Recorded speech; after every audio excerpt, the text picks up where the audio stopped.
I think we're in a place now where, like, I think most people don't know what to do any longer. And I think there has to be something done because I live downtown, man, and the homeless situation down there. Yeah, Skid Row. You've been down there. Yeah, I mean, it's gotten worse over the years. Absolutely. We're talking about blocks and blocks and blocks. It's almost like a city. It's like a city. Yeah. And some of those people are children that have aged out of foster care. Yeah. And unfortunately, a lot of them are veterans also. Yeah. Are you aware of the fact that 22 veterans commit suicide every day? I didn't know that. But Every day. That's terrible. Not that's week. Absolutely terrible. Not week. Every day. Every day. Yeah. Times 7 times 12. Yeah. And it's heartbreaking. I'm trying to raise funds now for a documentary that deals with it because when I see it, it is so disturbing. You see young children crawling out of dumpsters for food. It should not be happening in this nation. Yeah, I mean, when I first moved to Los Angeles, I moved to Sunset and Vine. And after about 6 months, I broke my lease because there was tents that would cover the entire sidewalk in front of my building, which was, a nice high rise. And I had to walk into the street to walk around this tent. And I just said, this is not where I want to live. I don't want to live around tents. People setting up tents in the middle of my front, right in front of my front door. So it's spreading into areas like Hollywood. This was like maybe 6 years ago. So it's spreading into Hollywood, and it's going to spread into the other affluent areas until someone actually deals with it. I saw something on TV, this was a year and a half ago. It was very sobering. There was this young white man, he was in his 40s, and they had just given a mandate that he was on the Santa Monica beach, and there are a lot of homeless tents there, people to stay overnight on the beach. And there are these, as you say, expensive condos across the street. And so there was, they had to move off the beach and get out. And so this young white guy, 40s, was moving his tent into his truck, and his son and daughter and wife were helping him. His little girl was crying, and he held her and was patting her. He said, "It's going to be okay." And the reporter just said to him, "How did you get in this condition?" And he said, "Well, my grandfather and my father and I worked in this plant, I think it was in Orange County, General Motors, I think it was General Motors. And they moved the plant to China. And he lost his job, and first he went through his unemployment, then all of his savings over a couple of years, and tried to get a job. He wasn't trained for anything and couldn't get work, so he became homeless. So the reporter said to him, "Well, you don't have anything. What are you going to do?" And this was the part that really got me, and it's how he said it. He said, he was holding his little girl, and she was crying. And he said, "Well, I don't know what I'm going to do, but my baby ain't going to starve." Yeah. Now, he didn't raise his voice. He didn't get upset. But if you could have seen the clarity of what he said. Yeah, it's deep. It's deep, ain't it? Very, very much so. One of my side projects is essentially an Instagram page called Vlad Stocks, where I talk about financial literacy.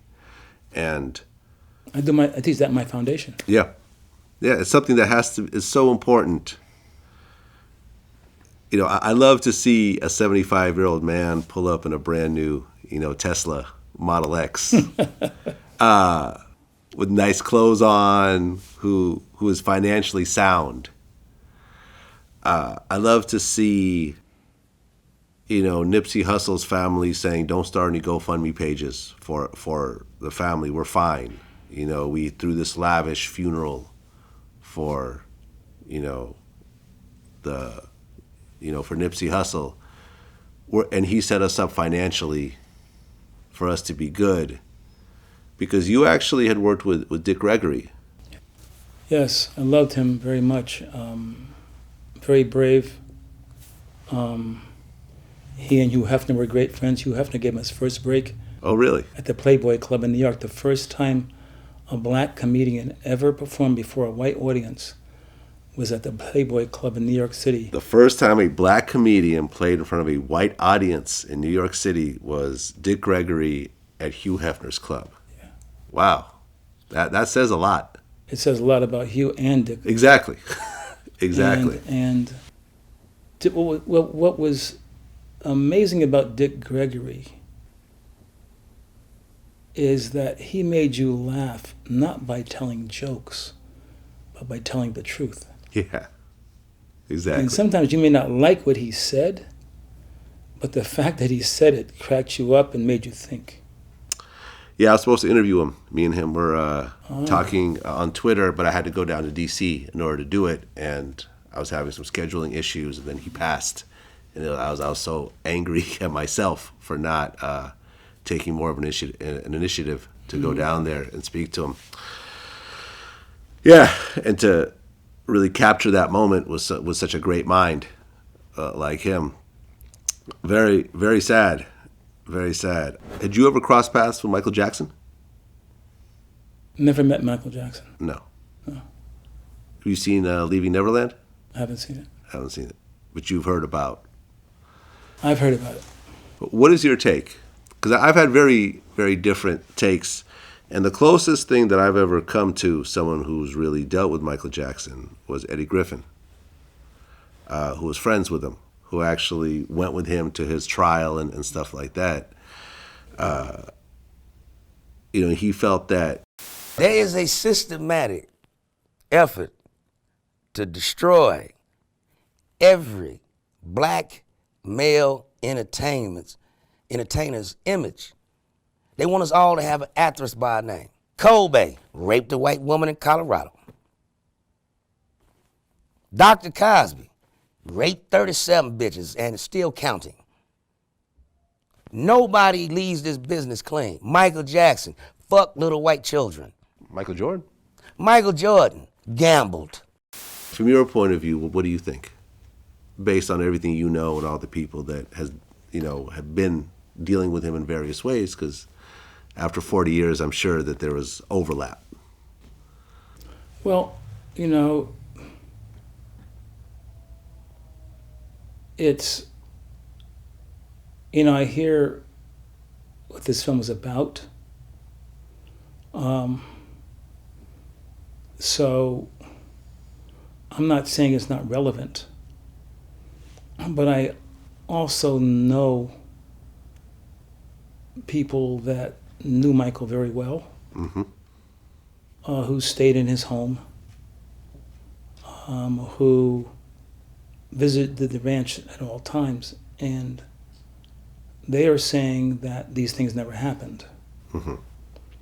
So I wasn't there. I can't tell if they did or didn't, but on both sides there is equal animosity, because there are people that are saying they're destroying his reputation when they